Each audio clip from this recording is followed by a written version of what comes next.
I watch Hello Okanagan from Tofino, BC.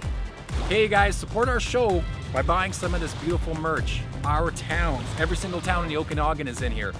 Hey Peter. Yes. We're outside in the hot weather today. We got a little bit of Thank clouds. goodness for the clouds, Yeah, yes. yeah. What are we doing today? We're gonna go for a long jaunt. We're gonna walk around downtown Vernon.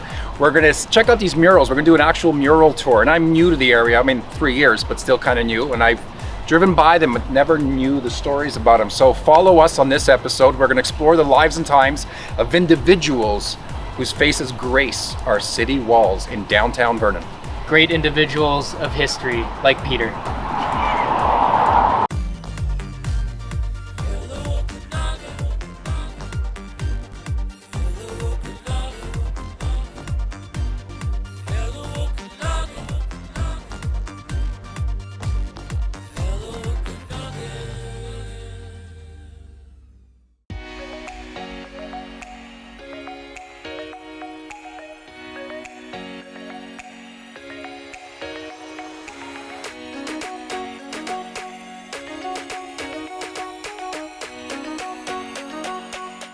So we have the diversity of Vernon.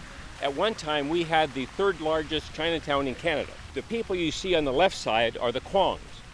And they worked for a fellow named S.C. Smith, who was the big land baron, lumber baron here. And the person next to him is Larry Kwong, who was the very first non-white guy to play in the NHL. Or what years did he play in the NHL? Be in the 20s or 30s. Wow. Yeah. Okay. Yeah, because he, like he said, he was quite old and he died just about maybe 4 or 5 years ago. Okay. And as you go across, you see all the different diversities. The people in the middle are the Melishes, who started Swan Lake Nursery up there in the fruit stand. They started out by just selling fruit, and every spring, summer, they would drag their stand up to the highway, open the gate, and sell fruit. And that's what Swan Lake has turned into. And then the very end is Pierre Trudeau, dressed up as a native. So Larry, tell us about the clock. Can we go up there? No. The really important thing about the clock is the mechanism of it, which was taken down when they took the top off the City Hall and Fire Hall, and they lost it for quite a few years. They found it eventually over at O'Keefe Ranch, and today it's in the museum, and it works. They crank it up once in a while. You can see the mechanism work there. Yeah. What we have here is a facade that doesn't really ever work. It does sometimes. Well, sometimes. Oftentimes it's right just twice a day. We're filling the time now. Yeah, it looks correct on this side at least, right? Oh, perfect. There's four sides, so you to never choose know. from. Yes, right. If the other one's right, I should either be in bed or having lunch. Is this AM or PM? Okay, let's check out another mural. Let's go check another mural. Right here is a mural depicting a world-famous potter, Axel Ebring. Axel Ebring came from Sweden and immigrated over to Salmon Arm.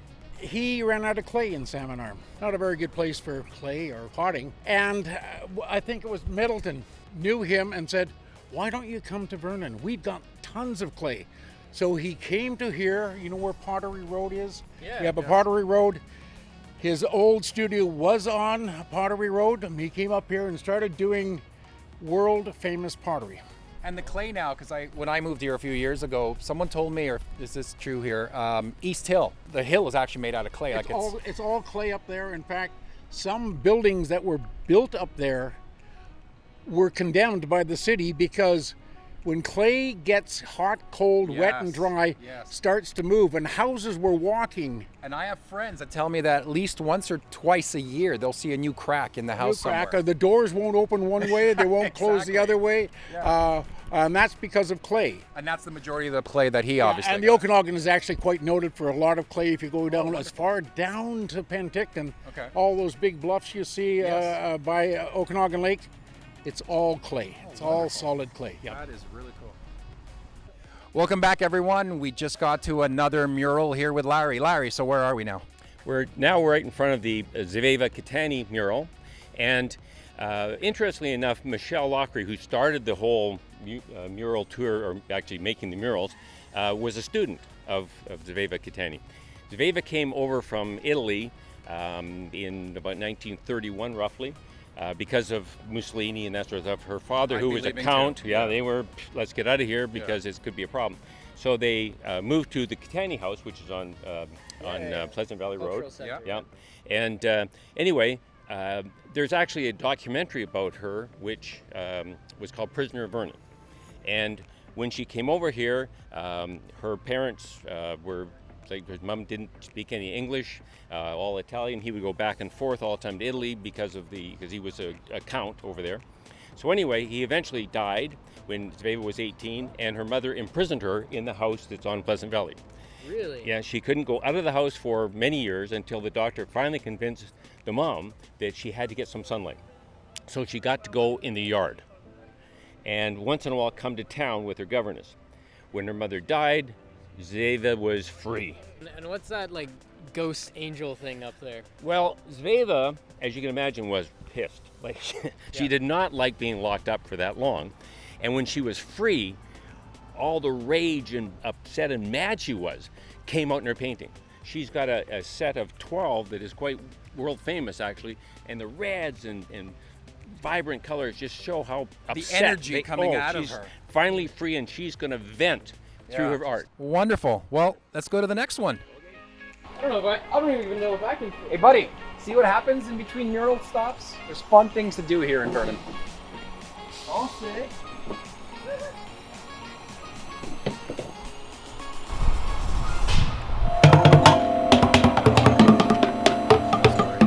This one here is an interesting one, and it really points up how women have been a huge part of the Okanagan Valley. The lady there depicted, Alice Parks, had a diary, and her husband was the magistrate. He was kind of everything government, and she traveled with him. So up and down the whole valley, and she would keep copious amounts of notes. In fact, all of her diary is in a book called Conversations with the Duchess, and you can buy it at the museum, and it tells all about what life was like in the Okanagan Valley at the turn of the century. So once again, we talk about how important the women of the valley were. Yes. We had Catherine Schubert, the Schubert Center. We have Agnes Sovereign, who started the People Place here in town. Husband was... It's funny, every name that you're throwing out, and as a newbie too, I've heard of those names somewhere in town. Oh, yeah. Now it's making all sense here. So, and like I said, there was a great many women, and when you come on the mural tour, you can see the effect all these women had in the valley. I've had a few people come in and tell me all those kinds of restaurant jokes. So one of my favorites was, "Oh, the restaurant business is a great way to make a small fortune. You go in with a big fortune, you come out with a small one." And actually, back there, you can just see that's the mural of our first two fire chiefs in Vernon. Now, the fire brigade was started in 1892, which was a year before Vernon became a city. So in 1893, Vernon was a city, and the building that you see in there was the City Hall and Fire Hall, and that's where the clock came from. Oh, okay. Huh. So every time I drive by here, I notice these two buildings. Are they some of the older buildings here in town? Okay, we're standing actually right in front of the original train station in Vernon, and this is the train station that the troops left to World War I, World War II. It was a main center here. The building to the north of us is an actual copy of the actual train station. So it's a new building. There's a family practice, there's a restaurant in there. Yes. But this is the original station, and as we go further, there's of course a coffee and pastry place, but it leads us right to a mural of the S&O Railway, the Sicamous and Okanagan Railway. C.E. Edwards was the originator of this railway. It was one of the rare railways that was built without any gunpowder or any blasting. It was all done by hand. The funny part about this railway is they used to call it the molasses special because people said that they could walk faster than this train could go. Kind of like Peter when he runs. Well, I haven't seen Peter run yet unless it's a call for beer. We'll get you your new nickname, the Molasses Express. I run faster scared than mad. So we're down on 30th right now, and these are alleys that a lot of people probably just cross through and don't even give it a second look. Absolutely. I notice there's a mural here. Let's walk over to it and give us some info. Yeah, when you go on the mural tours, you discover so many more because a lot of them are tucked down alleys like this one. This particular one is about Dr. Reinhard, who was really ahead of his time in a lot of ways because he believed in standard medicine, but also in nourishment. As you can see from here, it depicts his garden, and he would treat someone with normal medicine and then say, go out there and get some beets or some carrots and add that to your meal. Just don't eat beef all the time. Have a nice balanced meal. Oh, nice holistic approach, yeah. Exactly. And so he came over here. He had 3 children, and his wife died. So his sister-in-law came from Germany, and he then moved up to Barkerville because it wasn't proper to be in the house with an unmarried woman. He was up in Barkerville for 3 years, came back here, married the sister-in-law, and we're Take here. a closer look here. Yes, and we're here for a number of years. Then they moved up to Bella Coola, and he died in the, I think around the mid-50s someplace, in, I think it was Prince George, but fascinating guy. And then down on the other side, down the other alley, you'll see a mural about the Indian motorcycle dealership that was here. Oh, when was this? Oh, that was in the 20s and 30s when Indian was first starting. Wow. Brother McGaw, because he was a member of our lodge too, and he had several businesses, very successful businessman until the 30s when it hit a lot of people hard. And so you can see on that mural over there, you will be able to see it, is the Indian motorcycle, and it was the latest. It was like, it made Harley look sad back in the 20s and 30s. In fact, there was more Indian motorcycles used in the Second World War than Harleys. And they were used in the war too, weren't they? oh yeah, they had they dispatched riders and that sort of thing using Harleys and using Indians over there. It's an amazing story, yeah. Okay. And when he went broke, he actually went to work for S.C. Smith, the same fellow who, the Kwongs over there. Kwongs worked for S.C. Smith. McGaw then worked for S.C. Smith, and you know where the music school is? Yes. That was S.C. Smith's house, and he built that. But just as he got it built, his wife passed away, so he never really enjoyed the house. David, you and I love movies. We always talk about the Marvel movies and everything. I'm embarrassed to say I haven't been to this theater yet. Have you seen anything in this old theater? Absolutely, yeah. It's a great theater, 400 seats. Obviously less capacity now, but it's absolutely wonderful. Great experience. Really takes you back in time. I love this old building. It's obviously a movie theater and a couple of businesses in front. Do you know the history of this building at all? And I think it's like Egyptian motif in the front or something. Well, it was sort of neoclassical of the 30s, because or Art Deco, I guess, is probably the way to look at it. Okay. Previously, the very first theater that was there was the Empress, which was built in the 1890s. Well, when the city became a city, they had to have a theater, and it incidentally it was the only place that actually had electric lights in the whole town was the Empress Theater. Wow. But this was built in the 30s, the Art Deco theme, as you can see. Has an original size screen, which is wonderful. Like compared to the chopped up theaters that we get today, this has a complete screen that you can really enjoy more of an epic movie. You get enveloped by the screen. Yes, okay. That's right. At one time, when it was first built, it's got a stage as well as a screen, and it was vaudeville and burlesque and that sort of thing.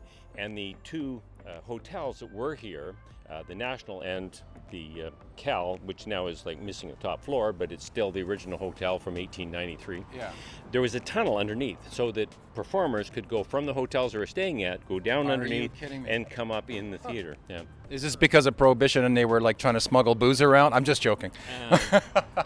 No, it wouldn't be that. No, but it was basically for the performers. So they didn't have to walk through the crowd, or they didn't have to go on the street. Yeah. Which now in the last 40, 50 years, when you build a hotel, you have secret exits and you have an extra elevator for celebrities. You can get them down to the limousine and out of the way before the fans even get a whiff of them. Wonderful. Let's keep going.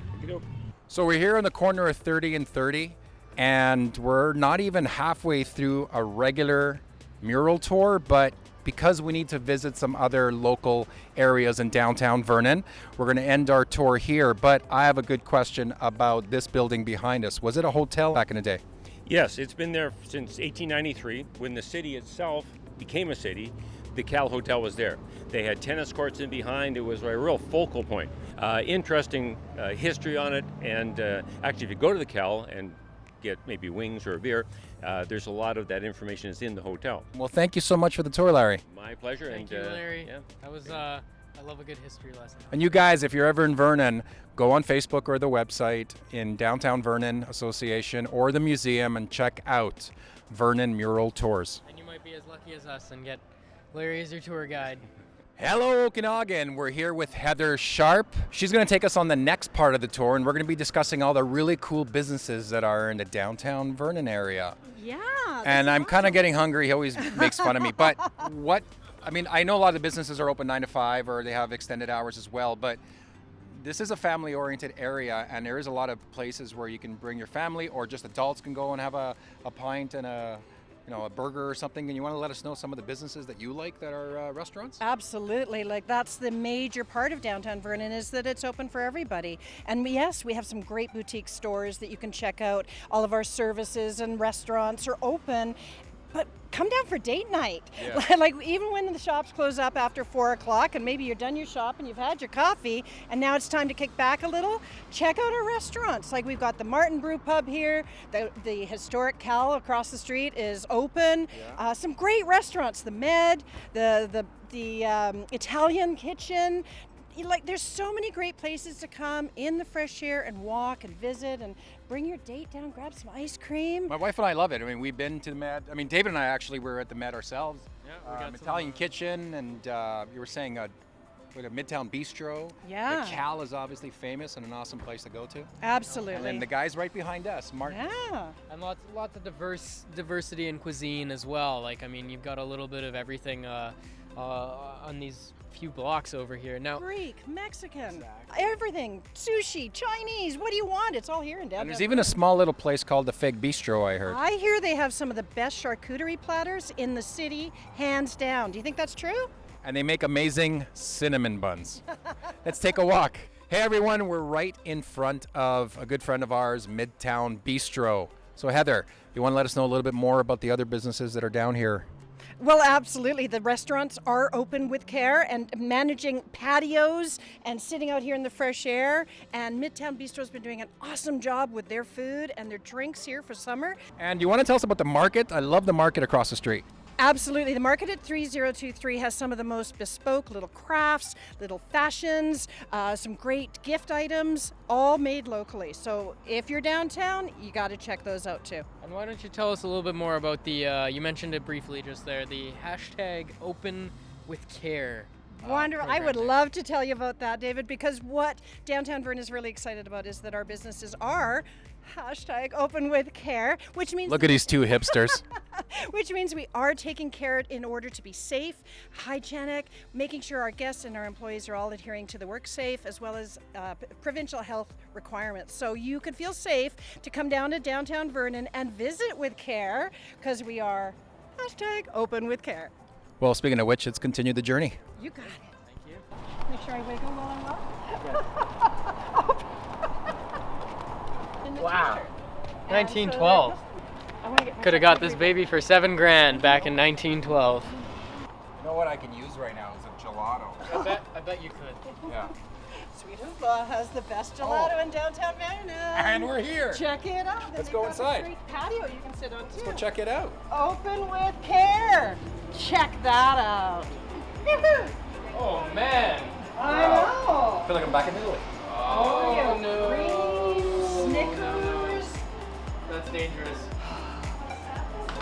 Oh, I'll sample some of your Oreo cream. Make that too. You know what I love right here? It looks like a picture frame and you're the painting. You're like the Mona You're the Lisa. art. You're the Mona Lisa. Thank you for watching Hello Okanagan. Make sure you guys Subscribe to our YouTube channel.